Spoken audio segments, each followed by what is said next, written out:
Hey everybody. So welcome to the new and improved, right? Rambling Remedies. I feel like this is gonna be the first video towards the new direction, which is really exciting. Also, complete side note, I am definitely losing weight and it feels really good, which was never the intention, but I did not realize how skinny I was getting, but that's besides the point. So whether it be the quarantine time or whether it just be our own personal traumas. But definitely with quarantine right now, a lot of us are having to face personal traumas as well as new collective traumas.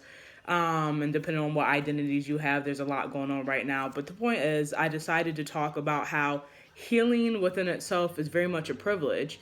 And as I look at my own privileges through my own journey, I mean, the support that I've had, the fact that I'm on YouTube making videos, or the fact that I've written all these blog posts about my experiences, and I'm not naive enough to know that I'm sure there's some people who don't support me, but it's never been an issue because I've been validated in so many other reasons. So it just got me thinking down, the loophole of the fact that some people never leave their traumatic situations, or when they leave them, they might not have the access to get the help they need, whether that be therapy. Some of us, honestly, we spend a lot of our lives, if not all of our lives, never finding a truly safe space. I'm really learning as we're getting older that there's so many people who just don't know how to communicate or don't know how to utilize safe spaces. So I just thought that was a really important idea to bring up, because I think, self-care has this really pretty way to make blanket statements and tell you to prioritize it. But if you have the ability, again, whether it's through quarantine, whether it's through therapy, whether it's through a supportive friend group, whether it's even just access to a bathtub to take a nice shower,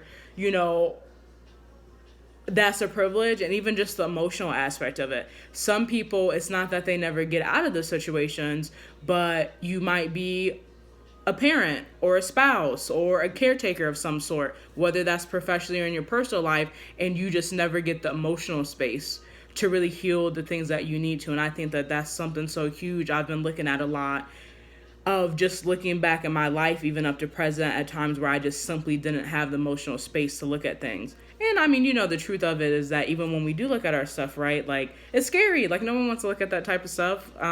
So I just, if you didn't see the other video, it was all about how I wanted to move into a new direction and really have that same raw feeling, but being honest in things. And I think that this is a nice baby step, but also a nice truthful fact of just checking your own privilege and realizing that when we are, intentionally trying to lift people up around us, whether it be through social media, whether it be in private conversations, realizing that if you've been able to look at the things you've been through, let alone to not just look at the things you've been through, but also give other people the grace and realize that they don't have the space, to maybe get through the things that you have. Just realizing that that's operating from a place of privilege. And I don't think that we're always really, I don't really think that we're always aware of that. So yeah, that was just kind of like a think idea. This is very much what old Rambling Remedies used to sound like, where I just kind of got in here and spoke, but that's okay. I mean, I think you got the gist of it. But yeah, I just think that that's a really good nugget for y'all to have.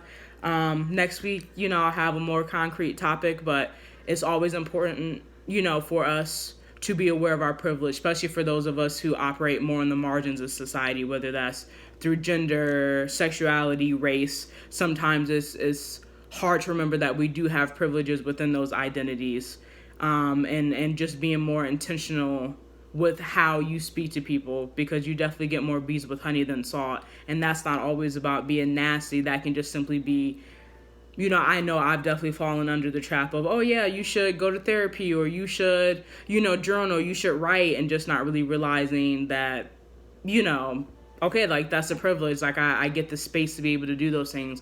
And just because someone doesn't have it now doesn't mean that they won't have it later, and vice versa. I might have the space now because everything has stopped for me personally in my personal life and my professional life. But at the same time, there's going to be other times throughout my life where I don't have the space, and just giving people grace, but realizing that everything starts with yourself. And I just think that it's a real disservice to talk about self-care and self-help and all of these words when the truth of the matter is that there's a lot of people that wish they could do those things and simply can't.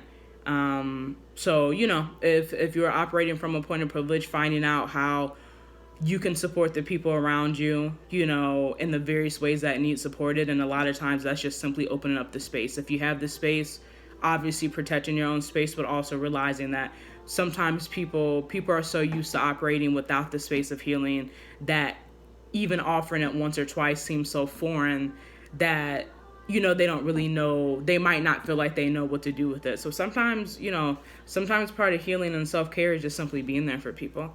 So I'll see you guys next week, and thanks for tuning in.